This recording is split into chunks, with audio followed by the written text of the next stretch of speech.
आज रविंद्रालय में बैठक हो रही है। उत्तर प्रदेश को हमने 4 भागों में बांट रखा है, पूर्वांचल, मध्यांचल, पश्चिमांचल और बुंदेलखंड। अब हमारे अलग अलग संगठनों के अलग अलग प्रदेशों के जो 4 भागों में बांटा गया है और नया 2 संगठन और जैसे बढ़ाने की तैयारी है।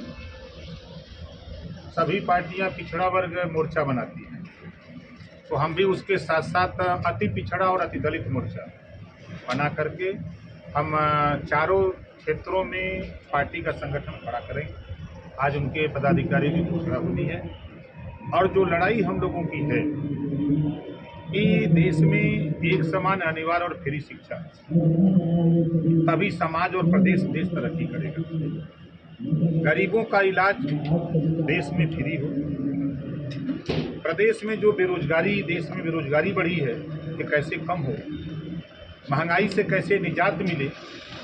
आज 15 रुपया में 1 नींबू बिक रहा है। हम तो समझते हैं कि बहुत से घरों में लोग नींबू खाना भी छोड़ दिए हैं। तो इन सब चीज़ों को लेकर के हम प्रदेश में उनके बीच में जा रहे हैं जिनकी आबादी लगभग 38% है, अति पिछड़ों की। और हमेशा आज़ादी के बाद से 57 से लोग वोट दे रहे हैं। नाई का, गोंड का, लोहार का, प्रजापति का, पाल का, आदिवासी का, बंजारा का, बहेलिया का, बिंद का, आरक का, खंघार का, इन तमाम ऐसी जातियां हैं। पासवान है, दुसाद है, धोबी है, कमकर है, हिरवार है, वाल्मीकि है। ये सियासत में, राजनीति से दूर हैं, हक हिस्सा से दूर हैं। इनको सामने ले आने के लिए हम लोगों ने जो संगठन का प्रारूप तैयार किया है, कुछ राष्ट्रीय कमेटी के नेताओं की घोषणा होगी। कुछ प्रदेश अध्यक्ष, आज उत्तर प्रदेश के प्रदेश अध्यक्ष प्रेमचंद कश्यप को बनाने की उत्तर प्रदेश का है। बुंदेलखंड में, पूर्वांचल में, पश्चिमांचल में, मध्यांचल में अभी हमारे नेताओं से राय मशविरा करके लोगों ने बना रखा है, तो पहुंचते हैं तो उसकी घोषणा होगी। राइवर साहब, जिस तरह से हर जगह एक बुलडोजर वो चल रहा है, ट्रेंड चल रहा है, क्या इस तरह आप देखेंगे संवैधानिक तौर से या देखिए, भारतीय जनता पार्टी संविधान को नहीं मानती। अगर संविधान को मानती तो जो इनका बुलडोजर चल रहा है, किस न्यायालय के आदेश से ये बुलडोजर चल रहा है? किस सक्षम अधिकारी के बगैर आदेश के किसी के यहाँ बुलडोजर? अब कोई बेचारा गन्ने का रस पेर रहा हो, वो तो टाटा बिरला डालमिया नहीं है, हो सकता है। अब उसके यहाँ बुलडोजर पहुँच जा रहा है। जो गरीब कमज़ोर लोग, लंबे समय से मकान बना करके बसे हुए लोग हैं, उनके यहाँ बुलडोजर पहुँच जा रहा है। वो क्या किए हैं? वो गरीब कमज़ोर तो बसे हैं 100 साल, 50 साल, 60 साल से। सरकार को चाहिए कानून बनाना कि जो गरीब लंबे समय से कहीं बसा है, उसको हम उजाड़ रहे हैं, तो उसको बसाना, पहले तो बसाने की व्यवस्था सोचें और उजाड़ने से पहले भी एक कानून बना दे कि जो जहाँ बसा है, अगर वो वहाँ 20 साल 25 साल पहले से बसा है तो उसको आबादी घोषित करा देती सरकार। तो गाँव सभा की ज़मीनों में बसा है, जीएस बंजर में बसा है, कहीं भी बसा है। तो ये चीज़ें सरकार को करनी चाहिए।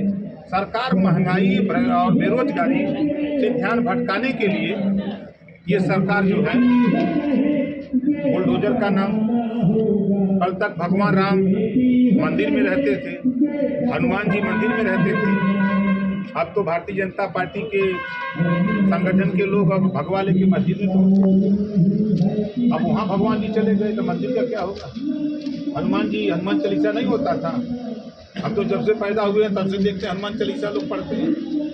अब 5 टाइम पढ़ो, 20 टाइम पढ़ो, भगवान राम की कथा दिन भर कहो, कोई मना कर नहीं सकता। लेकिन आप ये नफरत क्यों फैला रहे हो? ये नफरत की राजनीति बंद होनी चाहिए। जब संविधान नफरत की इजाज़त नहीं देता तो फिर हम नफरत की राजनीति क्यों करते हैं?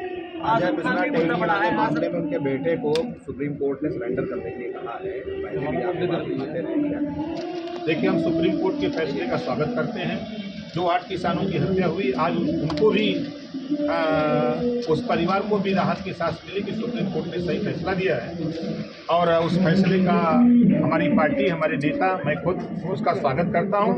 और अजय मिश्रा टेली में थोड़ी सी नैतिकता हो तो उनको अपने पद से इस्तीफा दे देना चाहिए, ताकि जो भी जांच सुप्रीम कोर्ट, हाई कोर्ट जो भी जांच ले आवे, उस जांच में ये बाधा पैदा न कर सके। कहा जा रहा है कि मुसलमान नाराज चल रहे हैं समाजवादी पार्टी से क्या आपको लगता है 2024 से पहले कि एक टकराव की स्थिति पैदा जाएगी? कहीं कोई ऐसी बात तो नहीं है। हम तो देख रहे हैं कि हम बहुत लोगों से मिल रहे हैं, कभी एक भी बयान किसी नेता का ऐसा नहीं आया कि जो नफरत की बात हो, बिखराव की बात हो। हम तो खुद खड़े हैं, समाजवादी पार्टी अखिलेश जी के साथ।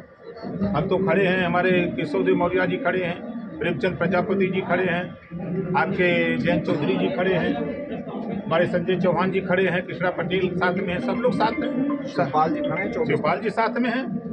जो खबरें सब फालतू खबरें हैं, कोई खबर में दम नहीं है। कुछ बात हुई शिवपाल जी से क्या? बिल्कुल, शिवपाल जी एकदम तैयार अपने पार्टी का संगठन जैसे हम बना रहे हैं वैसे वो भी अपनी पार्टी का संगठन बना रहे हैं। 24 में साथ में आ जाएंगे, 24 में साथ में आ जाएंगे। अरे वो परसों से साथ हमारे देखेंगे, आप देखिएगा। परसों क्या है? परसों क्या है? ठीक है, दिखाएंगे आपको परसों ना। आज चर्चाएं है 19 तारीख को बीजेपी जा सकते हैं। ये खाली चर्चा है, कौआ कान लेके भगा, कान की तरफ ध्यान दीजिए और भागने वाले की तरफ। आपने अपने कार्यकर्ताओं से एक फीडबैक मांगा है कि समाजवादी पार्टी के साथ जो हमने गठबंधन किया था वो कैसा रहा, तो वो उसको पूछने क्या वजह थी इसके पीछे? ये तो नई बात आप बता नहीं, दीजिए। आपके पर्सनली आपके पर्चा देख लीजिए। पहले ही समझ मतलब हैं।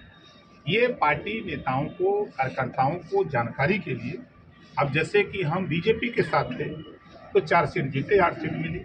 समाजवादी पार्टी के साथ 18 मिली, 18 में रिकॉर्ड में तो हम 6 जीते हैं। लेकिन एक हमारी पार्टी का नेता समाजवादी पार्टी के सिंबल पे लड़ा है, जो विवाद आप लोगों के सामने दिखता है।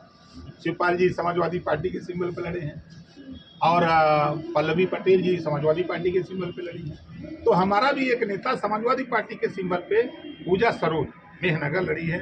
अगर उसको हम मान लेते हैं, जिस तरह अखिलेश जी कहते हैं भाई जो जिस पार्टी का अपनी पार्टी में रहे, हमारे साथ न रहे, तो हम साथ जीते हैं। ये बात अपने हमारे तमाम नेता, हमारे कार्यकर्ता इस बात को नहीं जानते हैं। हम पार्टी दिन दूना रात चौगुना प्रगति पे हैं, हम कमजोर कहाँ हैं। तो पार्टी का सुझाव मांगा गया होगा, तो अब चूंकि उनकी क्या राय है, क्या ओपिनियन है, तो उनसे राय लेकर के उसके ऊपर उनको समझाने का प्रयास किया जाएगा कि आगे हम उत्तर प्रदेश में 125 सीट जीते गठबंधन करके। हम समाजवादी पार्टी कांग्रेस से गठबंधन किया, 47 सीट जीती, 29% वोट मिला। ओम प्रकाश राजभर, जयंत चौधरी और मोर्चे के साथियों के साथ गठबंधन हुआ, छोटी पार्टियों से गठबंधन हुआ, तो 125 सीट जीते और हम 36% वोट पाए। हम 5 लाख वोट खाली कम पाए, नहीं तो सरकार में होते। ये बात तो आम हमारे कार्यकर्ता को पता नहीं है, जानकारी नहीं है। तो इन सब चीज़ों की जानकारी आज हम उनको देंगे। शुक्रिया बहुत।